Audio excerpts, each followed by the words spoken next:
मैं आप सभी का दिल से स्वागत करता हूं मेरे YouTube चैनल पर। आज मैं आपको यूपीएससी एग्जामिनेशन के बारे में बताने वाला हूं। यूपीएससी का फुल फॉर्म होता है यूनियन पब्लिक सर्विस कमीशन, जो कि एक कमेटी, एक बोर्ड है जो सिविल सर्विसेज के पोस्ट के लिए एग्जाम कंडक्ट कराती है, जैसे कि IAS officer, Indian administrative service, IPS officer, Indian police service, IFS officer, Indian foreign service, और ऐसे ही A1 क्लास सिविल सर्विसेज के पोस्ट के लिए ये बोर्ड एग्जाम कंडक्ट कराती है। आप ये जानते हैं कि यूपीएससी एग्जाम विश्व की सबसे कठिन परीक्षाओं में से एक है, और आज की इस छोटी सी वीडियो में मैं आपको यूपीएससी एग्जाम से संबंधित सारी जानकारी देने की पूरी कोशिश करूंगा। तो इस वीडियो को एंड तक जरूर देखिएगा, और अगर आप नए हैं तो वीडियो को लाइक करके चैनल को सब्सक्राइब कीजिए, ताकि मैं आपके लिए ऐसी एजुकेशनल वीडियोस ला सकूं। यूपीएससी की इस वीडियो को मैंने दो पार्ट में डिवाइड किया है। सबसे पहला है एलिजिबिलिटी कंडीशन, जिसमें मैं आपको आपकी मिनिमम एज कितनी होनी चाहिए, आपके पास क्या क्वालिफिकेशन होनी चाहिए, और आपके पास कितने अटेम्प्ट्स हैं, और आप इस एग्जाम के लिए कैसे अप्लाई कर सकते हैं, इसके बारे में बताऊंगा।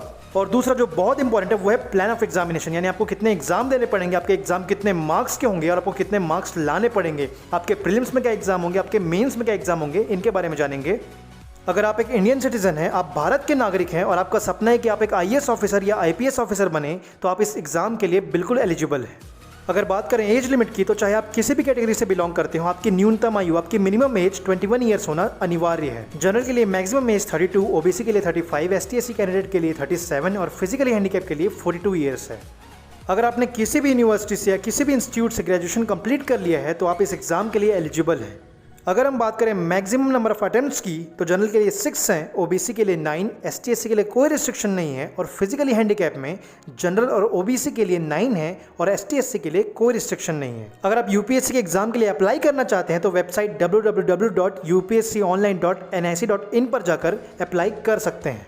ये तो हो गई एलिजिबिलिटी की बात। अब आते हैं प्लान ऑफ एग्जामिनेशन पे। यूपीएससी का एग्जाम दो स्टेजेस में होता है। सबसे पहला प्रीलिम्स, जिसमें आपके ऑब्जेक्टिव क्वेश्चन आएंगे। अगर आप प्रीलिम्स क्वालिफाई करते हैं तो आपको मेंस में बैठने का मौका मिलेगा, जिसमें आपका रिटन टेस्ट और इंटरव्यू होगा। प्रीलिम्स में आपको 2 एग्जाम देने पड़ेंगे और मेन्स में आपको 9 एग्जाम के साथ साथ एक इंटरव्यू देना पड़ेगा। आपको प्रीलिम्स के एग्जाम में सिर्फ पास होना है, सिर्फ क्वालिफाई होना है। आपका फाइनल एग्जाम आपका मेंस का एग्जाम है, जिसके बेसिस पे आपकी फाइनल रैंकिंग बनेगी और उसी के बेसिस पे आपको आपकी सिविल सर्विस अलॉट होगी। प्रीलिम्स के एग्जाम में आपका सबसे पहला पेपर होगा जनरल स्टडीज 1 का और दूसरा एप्टीट्यूड का। जनरल स्टडीज 1 के पेपर में आपसे current affair, history, polity, geography और जनरल साइंस से क्वेश्चन पूछे जाएंगे, और एप्टीट्यूड के पेपर में आपसे लॉजिकल रीजनिंग, कॉम्प्रिहेंशन स्किल्स और इंटरप्रिटेशन स्किल्स से क्वेश्चन पूछे जाएंगे। अगर आपने 6वीं से लेकर 12वीं तक की NCERT बहुत अच्छे से पढ़ी है और आपकी सभी विषयों में अच्छी पकड़ है, तो आप एक बार में यूपीएससी प्रीलिम्स निकाल सकते हैं। ये तो बात होगा यूपीएससी प्रीलिम्स की। अगर आप प्रीलिम्स क्वालिफाई कर जाते हैं तो आपको मेंस के एग्जाम में बैठने का मौका दिया जाएगा। आपका मेंस का एग्जाम आपका सबसे इंपॉर्टेंट एग्जाम है, क्योंकि आपके मेंस के एग्जाम के बेसिस पर ही आपकी फाइनल रैंकिंग बनेगी, जिससे आपका पोस्ट डिसाइड होगा। मेंस के एग्जाम में आपके शुरू के 2 एग्जाम यानी कि पेपर A और पेपर B केवल क्वालिफाइंग होंगे। आपको इंग्लिश लैंग्वेज के साथ साथ किसी भी एक भारतीय भाषा में केवल क्वालिफाइंग मार्क्स लाने हैं। उसके बाद आपका तीसरा पेपर आपका ऐसे का पेपर होगा। आपके ऐसे के पेपर के बाद लगातार 4 पेपर आपके जनरल स्टडीज के होंगे, और इन सारे पेपर्स के बाद आपके आखिरी के 2 पेपर्स आपके ऑप्शनल सब्जेक्ट के होंगे।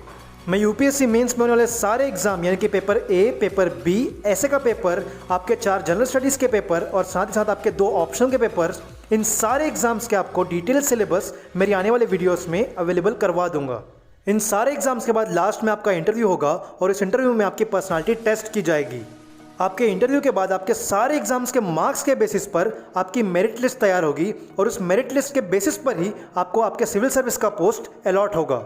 अगर आप इस वीडियो को इतनी दूर एंड तक देख रहे हैं तो मैं आपको कॉन्ग्रेचुलेशंस कहना चाहूँगा, क्योंकि यूपीएससी के एग्जाम में भी आपको पेशेंस की बहुत ज़रूरत पड़ने वाली है।